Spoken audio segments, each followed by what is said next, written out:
రాజన్న సిరిసిల్ల జిల్లా ఇల్లంతకుంట మండలంలో ప్రపంచ పత్రికా స్వేచ్ఛా దినోత్సవం వేళ పల్లె దవాఖానకి కూలర్ అందజేసిన బెంద్రం తిరుపతి రెడ్డి ఇల్లంతకుంట మండలంలో పల్లె దవాఖాన వద్ద చలివేంద్రం ఏర్పాటు చేసి ఆసుపత్రిలో ప్రజలకు వైద్యం చేస్తూ మండుటెండలకు ఇబ్బందులు పడుతున్న వైద్య సిబ్బందికి వేడి తీవ్రత నుంచి ఉపశమనం కలిగించేందుకు చల్లని గాలి వీచే కూలర్ను బీటీఆర్ ఫౌండేషన్ ద్వారా అందజేసిన బెంద్రం తిరుపతి రెడ్డి ఫౌండేషన్ వ్యవస్థాపకులు మాట్లాడుతూ, నా ఇల్లంతకుంట మండల ప్రజలకు ఉచిత వైద్యం అందిస్తున్న వారికి మేము ఎల్లప్పుడూ ఏ సహాయ సేవా కార్యక్రమమైనా చేసేందుకు సంసిద్ధంగా ఉన్నామన్నారు.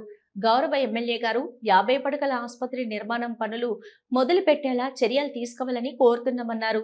ఈ సహాయ సేవా కార్యక్రమాల్లో ఇల్లంతకుంట ఉమ్మడి ప్రెస్ క్లబ్ అధ్యక్షులు తుమ్కుంట శ్రీనివాసరెడ్డి గారు, వైద్యురాలు జీవనజ్యోతి గారు, హెచ్ఈఓ వెంకటరమణ గారు, జవహర్ గారు, గిరిధర్ గారు, సుజాత గారు, శారద గారు, సేవా ప్రతినిధులు బొల్లారం ప్రసన్న కుమార్ గారు, గజ్జల శ్రీనివాస్ గారు, బంగోని శ్రీనివాస్ గారు, వైద్య సిబ్బంది పాల్గొన్నారు.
ఇంత మంచి కార్యక్రమం లోపల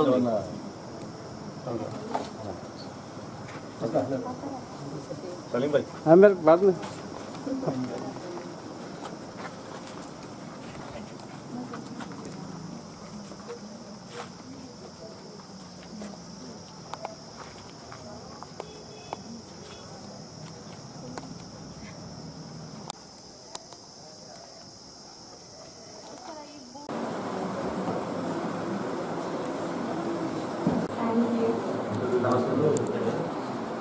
మండలంలో ఇప్పటికే పలు సామాజిక కార్యక్రమాలు బీటీఆర్ ఫౌండేషన్ ద్వారా చేస్తున్నటువంటి తిరుపతి రెడ్డి గారు ఈరోజు ప్రజలకు నిరంతరం సేవలు అందిస్తున్నటువంటి వైద్య సిబ్బంది వేసవి కాలంలో ఇబ్బంది పడకూడదనే ఉద్దేశంతో కూలర్ను డొనేట్ చేయడం నిజంగా అభినందనీయం. ఇతను ఇంకా ప్రభుత్వ ఆసుపత్రిలో ఉన్నటువంటి సిబ్బందికి ఏవైనా సమస్యలు ఉన్నట్లయితే తిరుపతి రెడ్డి గారు తీర్చాలని కోరుతున్నాను. ఇలాంటి సామాజిక కార్యక్రమాలు రాబోయే రోజుల్లో మరిన్ని చేపట్టాలని ఆకాంక్షిస్తున్నాను.